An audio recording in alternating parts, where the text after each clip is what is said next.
Hello friends, MPSC rulers idea या YouTube चॅनलवर तुमचं स्वागत आहे. मी प्रकाश आज तुमच्यासाठी एक नवीन शासन निर्णय घेऊन आलेलो आहे. मित्रांनो, आपण तो जाणून घेऊया. त्यापूर्वी तुम्ही जर अजून चॅनलवर नवीन असाल किंवा चॅनलला तुम्ही अजून सबस्क्राईब केलं नसेल तर मित्रांनो चॅनलला सबस्क्राईब करा, बेल आयकॉनचं बटन दाबा, म्हणजे व्हिडिओ अपलोड झाल्या सगळ्यात पहिले तुम्हाला त्याची नोटिफिकेशन मिळेल आणि तुम्हाला व्हिडिओ बघायला मिळेल. आणि व्हिडिओ आवडला तर आपल्या मित्र आणि मैत्रिणींना जरूर शेअर करा. चला तर मग आपण सुरू करूया आजच्या व्हिडिओला. 7व्या वेतन आयोगातील वेतन श्रेणीतील त्रुटींचे निवारण करण्याकरिता वेतन त्रुटी निवारण समिती 2024 11 सप्टेंबर 2024चा हा शासन निर्णय वित्त विभागाने काढलेला हा शासन निर्णय आहे. तर काय म्हटलेलं आहे प्रस्तावनेमध्ये आपण सुरुवातीला बघूया.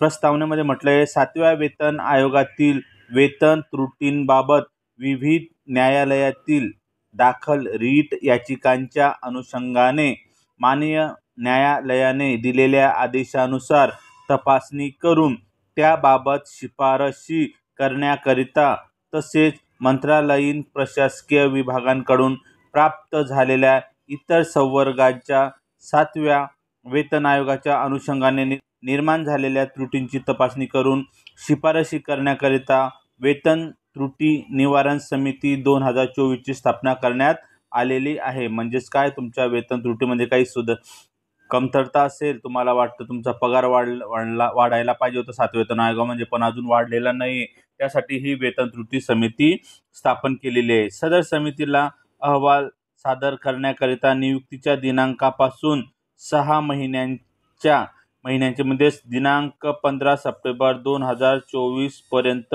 मुदत देण्यात आली आहे. समितीचे कामकाज अद्याप सुरू आहे, त्यामुळे उर्वरित कामकाज पूर्ण करून अहवाल सादर करण्याकरिता समितीला मुदतवाढ देण्याची बाब शासनाच्या विचाराधीन आहे. आता शासन निर्णय काय म्हणतो, आता बघा शासन निर्णयामध्ये काय म्हटलेलं आहे. तर 7व्या वेतन आयोगातील वेतन त्रुटींबाबत विविध न्यायालयातील दाखल रीट याचिकांच्या अनुषंगाने माननीय न्यायालयाने दिलेल्या आदेशानुसार तपासणी करून त्याबाबत शिफारशी करण्याकरिता तसेच मंत्रालयीन प्रशासकीय विभागांकडून प्राप्त झालेल्या इतर संवर्गाच्या 7व्या वेतन आयोगाच्या अनुषंगाने निर्माण झालेल्या त्रुटींची तपासणी करून शिफारशी करण्यासाठी वेतन त्रुटी निवारण समिती 2024ला आपला अहवाल सादर करण्याकरिता दिनांक 31 ऑक्टोबर 2024 पर्यंत मुदतवाढ देण्याचा निर्णय शासनाने घेतला आहे. असा हा शासन निर्णय आहे. मित्रांनो, V. धोत्रे, उपसचिव वित्त विभाग यांच्या स्वाक्षरीने हा शासन निर्णय आलेला आहे. नमस्कार.